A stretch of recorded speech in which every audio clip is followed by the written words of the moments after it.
The Galactic Council chamber stood silent as another world went dark on the star map. Ambassador Crix of the Valoran Empire watched the blue dot representing the mining colony of Delta 7 flicker and die. That made 17 systems in 3 cycles. They call themselves the Swarm. Council leader Thane announced to the assembled representatives. His forearms trembled as he gripped the podium. They consume everything. Planets, stars, entire civilizations. Our combined fleets have failed to stop them. The chamber erupted in panic. The mighty Velerans with their advanced shields had lost half their navy. The telepathic mindlings couldn't penetrate the swarm's hive consciousness. Even the ancient builders, masters of technology, found their weapons useless against the endless tide of biomechanical horrors. In the corner of the chamber, a small figure stood up. Ambassador Maria Stone of Earth, a planet most species considered primitive. Humans had only joined the Galactic Council 50 years ago, barely noticed by the great powers. The United Earth government offers its assistance, Maria said quietly. Laughter filled the chamber. The Valoran admiral turned his scaled head toward her. Your people still use chemical rockets for half your ships. What could you possibly offer? Maria smiled, a strange expression that made several species uncomfortable. We offer the Dreadnought fleet. The laughter stopped. Nobody had heard of any human dreadnoughts. Their largest ship on record was a mere cruiser by galactic standards. You mock us in our darkest hour? Thane asked. No, Maria replied, pulling out a communication device. For 50 years you've watched us, judged us, called us primitive, but you never asked what we were building in the dark between stars. She pressed a button. Admiral Johnson, the galaxy needs us. Bring them home. A voice crackled through the chamber's speakers. Understood, Ambassador. Ghost fleet arriving in T-6 hours. The council exchanged confused glances. Ghost fleet? But their confusion turned to shock as Maria continued. While you debated whether humans were worthy of advanced technology, we were preparing. Not for conquest, but for this moment. When the galaxy would need warriors who understood one truth. Sometimes the only answer to darkness is bigger guns. Outside the chamber's vast windows, space began to ripple. The swarm's advance fleet, thousands of bioships that had been approaching the council's capital, suddenly stopped. Their sensors had detected something impossible. Hyperspace tears began opening. Not one or two, as was standard for fleet arrivals. Hundreds of them. Each tier was massive, larger than any the council had seen. What did you build? Crix whispered. We studied your histories, Maria said. Every fallen empire, every lost war. You all made the same mistake. You fought with honor, with rules. The swarm has no honor, so we built ships with one purpose: overwhelming firepower. The first human dreadnought emerged from hyperspace. The UES Fortress Earth was 15 kilometers long, bristling with weapons that violated 3 galactic treaties. Behind it came the UES Hammer of Dawn, then the UES Last Stand. Ship after ship emerged, each one a massive fortress of armor and weapons. But it wasn't their size that shocked the council, it was their design. While galactic ships were sleek and elegant, these human vessels were brutal, square, ugly, every surface covered in gun turrets, missile pods, and torpedo tubes. They looked like floating weapons platforms wrapped in armor. 200 dreadnoughts, Maria announced. 500 battleships, 1,000 destroyers. Humanity's entire industrial output for 40 years. We called it Project Ghost because you never saw it coming. The swarm fleet, which had terrorized the galaxy for cycles, began to retreat. Their hive mind had done the calculations. For the first time in their existence, they were outgunned. Admiral Johnson's voice filled the chamber. Again. Ambassador, the swarm is pulling back. Should we pursue? Maria looked at the stunned council. That depends on them. Humanity offers this fleet to defend the galaxy. Accept us as equals, and we fight together. Continue to treat us as primitives, and we defend Earth alone. The choice was obvious. Thane spoke with a shaking voice. The galaxy, accepts humanity's protection and friendship. Maria nodded. Admiral, you are authorized to engage. Show them why humanity's motto is "We stand when others fall."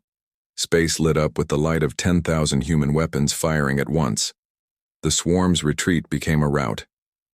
Admiral James Johnson stood on the bridge of the UES Fortress Earth, watching the tactical display with cold satisfaction.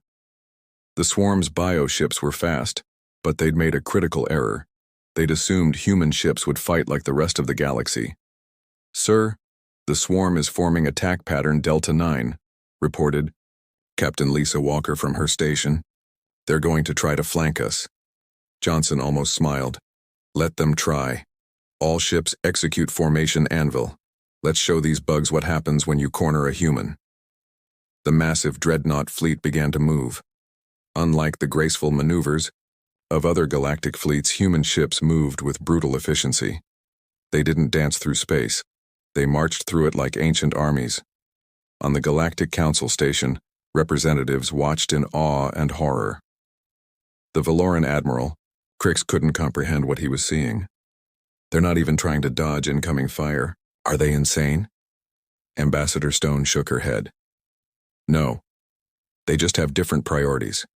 Your ships are built with 60% engines, 20% weapons, 20% shields.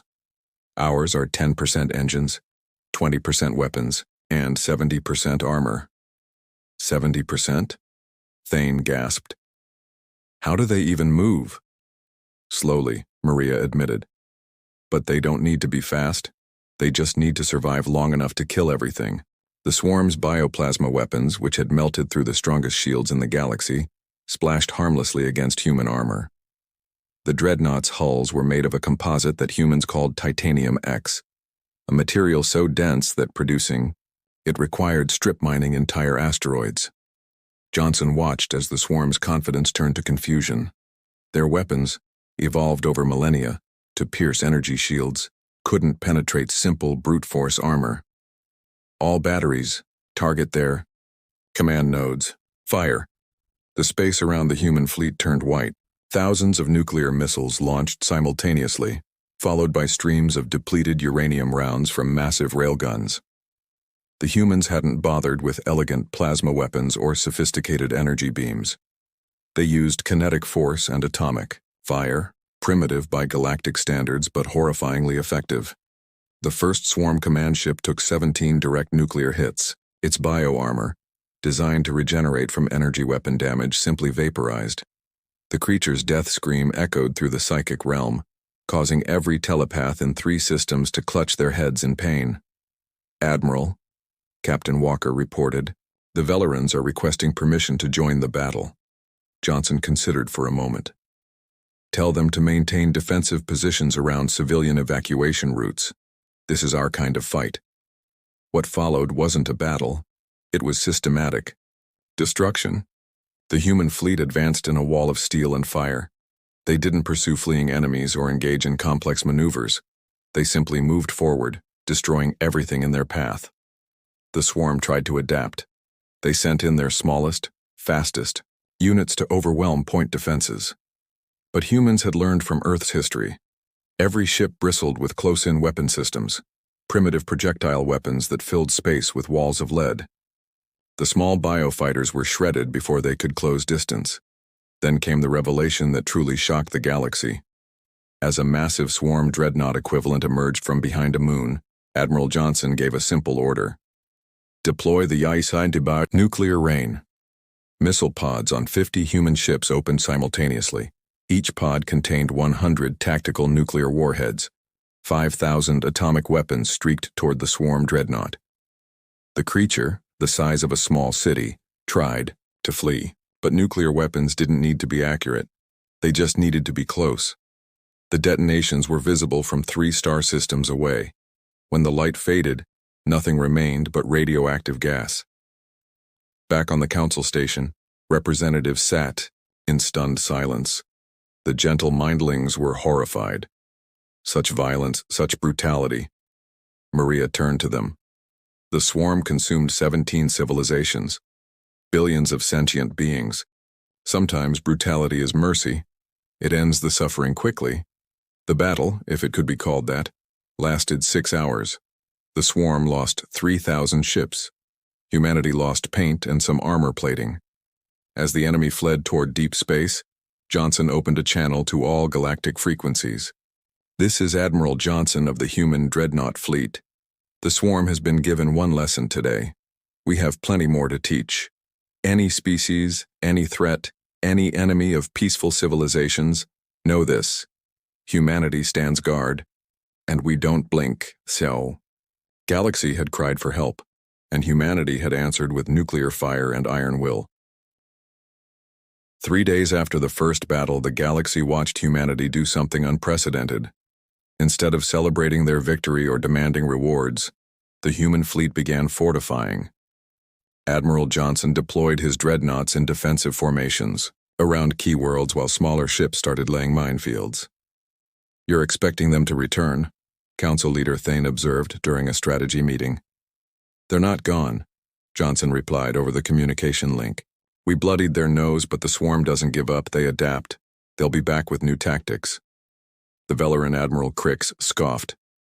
"You destroyed 3,000 ships. Surely they understand they cannot win."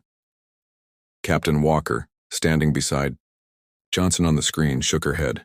"With respect, Admiral Crix, that's why your people kept losing. You think like individuals. The swarm thinks like a virus. It doesn't care about losses. It only cares about spreading." Johnson pulled up a star map. "Based on debris analysis, we estimate the swarm has at least 10 times what we destroyed. They're regrouping in the Void Sector." The Void Sector, a region of dead space between galactic arms where no stars shone. Most species avoided it. Apparently, the swarm had made it their staging ground. "Then we should attack first," suggested the builder representative, Architect Prime. "Use your weapons to—" "No," Johnson interrupted. "We defend. We make them come to us. Humanity learned long ago, never fight on the enemy's chosen ground." Over the following days, human behavior continued to confuse the Galaxy. They shared their armor technology freely. They taught other species how to build kinetic weapons. Most surprisingly, they began recruiting. "We need gunners," Captain Walker announced at a gathering of military officers. "Humans can handle the big ships, but we need crews for support vessels. Anyone who can point and shoot is welcome." The proud species of the Galaxy had never been recruited like common soldiers before, but something about human directness appealed to the younger generations. Soon, mixed crews began training on human destroyers. A young Valoran named Tank, humans had started giving everyone nicknames, approached Walker during training. "Captain, why do humans fight so differently?" Walker led him to an observation deck where they could see the massive Dreadnought fleet. "Look at our history, Tank. We had 2 world wars before we even left our planet. We nearly destroyed ourselves with nuclear weapons. We learned that when violence is necessary, overwhelming, force saves more lives than prolonged conflict. But the brutality is calculated," Walker finished. "Every nuclear missile we fire means 1,000 fewer deaths in ground combat. Every ship we destroy completely means no survivors to spread fear among civilians. We don't fight with hate, Tank. We fight with math." 10 days after the first battle, humanity's preparation proved wise. Sensors detected massive hyperspace signatures approaching from the Void Sector. The swarm had returned, but changed. Their ships now sported thick, ablative armor, copying human design. They'd spread their forces wide to avoid nuclear concentration. Most disturbing, they'd brought something new. Massive carrier beasts that stayed beyond weapon range. "Clever bugs," Johnson muttered. "They're learning. All ships, prepare for long-range engagement. Let's see what those carriers do." The answer came quickly. Thousands of small crystalline shards launched from the carriers, each one a guided missile biological in nature, but carrying something new, acid that could eat through Titanium X. The first wave hit the destroyer UES Defiant. Within minutes, holes appeared in its armor as the acid spread, but humans had anticipated adaptation. "Deploy the burn protocol," Johnson ordered. Every human ship activated external flamethrowers, simple chemical flame jets that seemed absurdly primitive, but the acid was biological, and fire killed biology. The hulls of human ships erupted in flames, burning away the acid before it could penetrate deeply. The galaxy watched this display with mixed awe and disbelief. Humans were literally setting their own ships on fire to counter the enemy. It was insane. It was primitive. It was working. But the swarm's real strategy became clear when hidden forces emerged from hyperspace behind the human fleet. They'd used the frontal attack as distraction. Admiral, we're surrounded, Captain Walker reported, tension in her voice. Johnson stood from his command chair, a slight smile on his weathered face. Perfect. Now we can fire in all directions. All ships, execute Order 66. The human fleet transformed. Armor panels slid aside, revealing hidden weapon systems. The dreadnoughts weren't just warships, they were mobile fortresses designed for exactly this scenario. Every surface became a weapon platform. What followed was 20 minutes of pure, destructive chaos. The human fleet became a sphere of nuclear fire and kinetic death. The swarm had surrounded them, yes, but they'd also concentrated themselves in the perfect kill zone. The battle raged for 6 hours. When the radiation cleared and the debris settled, the swarm had lost another 5,000 ships. But humanity had paid a price. 3 destroyers gone, 1 dreadnought severely damaged, and 43 crew members dead. Admiral Johnson stood at the memorial service, held in view of the entire Galactic Council. These people died so that others could live. They knew the risks. They stood anyway. That's what humans do. We stand. The simple ceremony touched something in the watching species. The Velorans, who measured honor in single combat, saw honor in sacrifice. The Mindlings, who valued consciousness above all, saw humans grieving for their individual dead despite victory. The Builders, logical and cold, saw efficiency in how humans turned loss into motivation. But the memorial was interrupted by an impossible signal. It came from the Void sector, broadcast on all frequencies in perfect galactic standard. Attention, humanity. The voice was wrong, like millions of voices trying to speak as one. We are swarm. We wish to communicate. The council chamber erupted in shock. The swarm had never communicated before. They'd only consumed. Johnson responded immediately. This is Admiral Johnson. Speak. You are different. Others flee or hide behind shields. You burn. You poison space with radiation. You make eating costly. That's the idea, Johnson replied dryly. We propose exchange. We teach you bioadaptation. You teach us individual thought. Together, we become stronger. The galaxy held its breath. The swarm was offering alliance with humanity. Ambassador Stone quickly contacted Johnson. Admiral, this could be a trap or an opportunity, Johnson replied. He addressed the swarm again. Why should we trust you? You've consumed 17 civilizations. We consumed because we knew no other way. Hive, mind, sees only growth. But your weapons forced new thinking.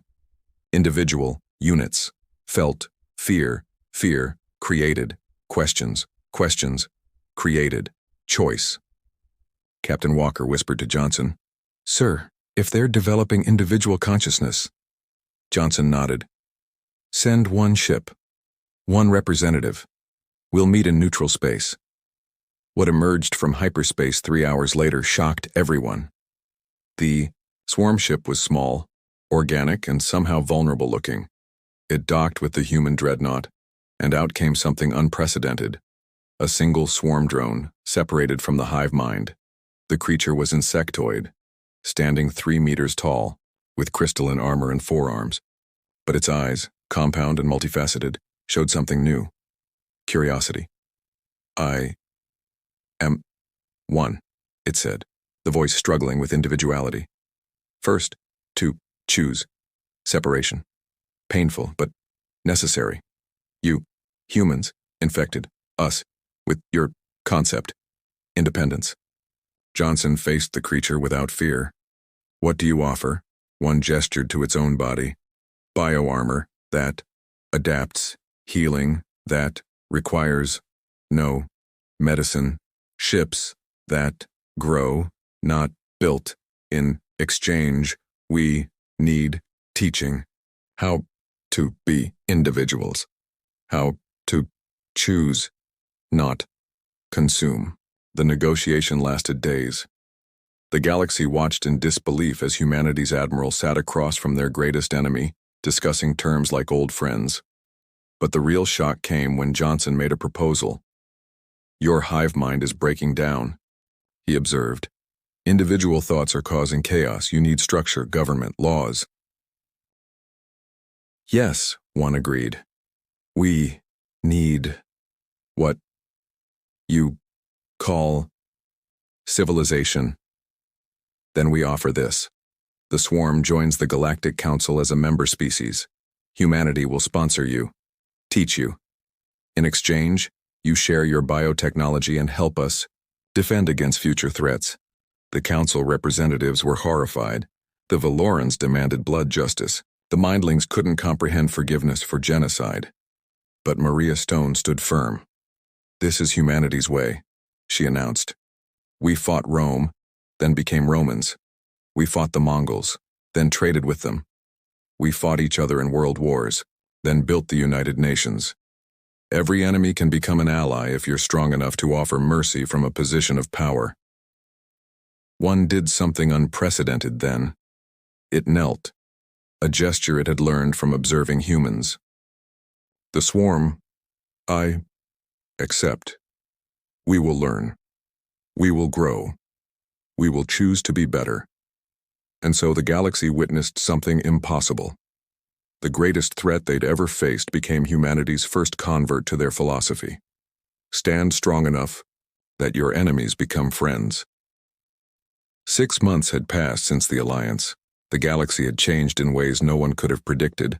The swarm, now calling themselves the Evolved, had established their first colony on a dead world that other species had abandoned. Using their biotechnology, they were terraforming it at incredible speed. Human advisors lived among them, teaching concepts like individual rights, personal property, and most challenging of all, art. Admiral Johnson stood in the new joint command center, a massive station built with human engineering and evolved biotechnology. The walls literally grew around structural supports, while human weapon systems integrated seamlessly with living tissue. Status report, Johnson requested. Captain Walker, now promoted to fleet coordinator, pulled up displays. The hybrid fleet is at 80% completion. The Valorans have successfully integrated bioarmor with their shields. The builders have created self-repairing structures using evolved technology. And sir, we've detected something. On the screen appeared signals from beyond the galactic edge. Ships, but not of any known design. Another threat? Johnson asked. Unknown. But they're massive.